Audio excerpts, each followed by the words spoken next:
একটা দেশ সভ্য দেশ কিনা তার পরিচয় হচ্ছে সেই দেশের শিক্ষা ব্যবস্থাটা কেমন। আমরা দেখতে পাই আমাদের দেশের শিক্ষা ব্যবস্থা মূলত দুই ধারায় বিভক্ত। দ্বীনি শিক্ষাকে কেন্দ্র করে সেই শিক্ষার চর্চার জন্য মাদ্রাসা, ছোট মাঝারি বৃহৎ আকারের হাজার হাজার মাদ্রাসা বাংলাদেশে বিদ্যমান। তার পাশাপাশি আমরা লক্ষ্য করি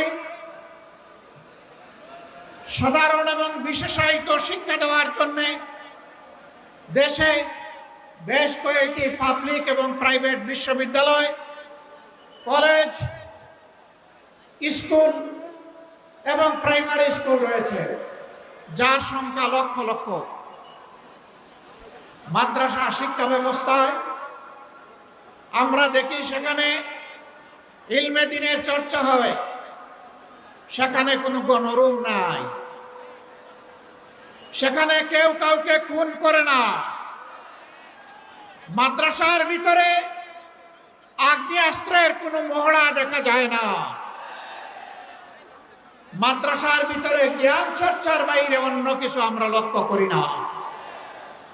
কিন্তু স্বাধীনতার 54 বছর আমরা দেখে এসেছি বাংলাদেশের সর্বোচ্চ বিদ্যাপীঠ ঢাকা বিশ্ববিদ্যালয় সহ অসংখ্য কলেজ বিশ্ববিদ্যালয়ে আমাদের সন্তানদের লাশ পড়েছে, রক্তে ভেসে গেছে, আসর বসেছে, আমাদের মেয়েদের ইজ্জত দিয়ে টানাটানি করা হয়েছে।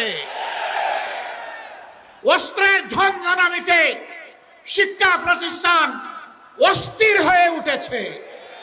এটি একটি সভ্য দেশের শিক্ষা ব্যবস্থার পরিচয় বহন করে না। প্রিয় দেশবাসী, একটা দেশকে সভ্য দেশ হতে হলে এই দেশটাকে দুর্নীতিমুক্ত হতে হয়।